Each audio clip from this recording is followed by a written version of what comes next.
আসসালামু আলাইকুম রহমতুল্লাহ বারকাতুহ। সম্মানিত ভিউয়ার, দর্শক ও শ্রোতা বন্ধু, আমরা ১২৮ নম্বর ভিডিও ক্লিপে আজকে জানবো আরেকটি হাদিস, যেখানে জীব জীবের ফটো থাকলে রহমতের ফেরেশতা আসেন না, অথবা যদি কুকুর বা কুকুর ছানা থাকে, কুকুরের বাচ্চা, সে ঘরে রহমতের ফেরেশতা প্রবেশ করেন না। এই ব্যাপারে ঘটনাটি উম্মুল মুমিনিন আয়েশা রাদিয়াল্লাহু তাআলা আনহা বর্ণনা করেছেন। হাদিসটি সহিহ মুসলিমের।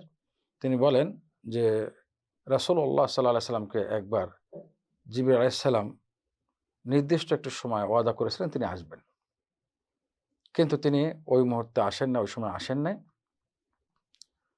মহানবী সাল্লাল্লাহু আলাইহি ওয়াসাল্লামের হাতে একটি লাঠি ছিল।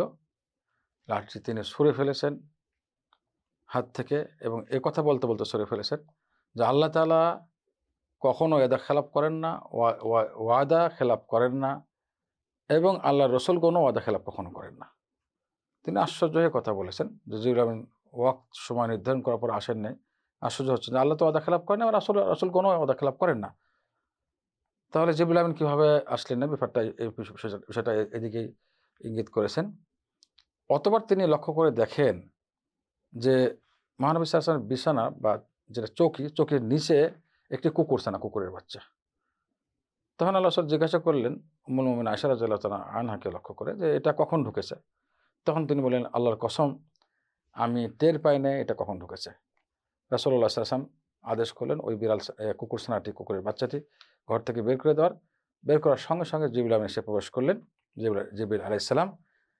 অথবা রাসূলুল্লাহ সাল্লাল্লাহু আলাইহি ওয়াসাল্লাম তাকে উদ্দেশ্য করে বললেন যে, আপনি ওয়াদা করেছিলেন, আমি আপনার অপেক্ষায় ছিলাম, কিন্তু সেই টাইমে আপনি আসেন নাই।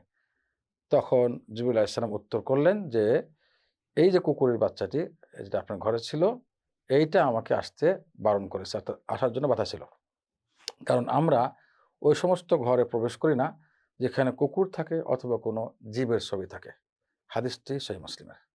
আসসালামু আলাইকুম ওয়া রাহমাতুল্লাহি ওয়া বারাকাতুহু।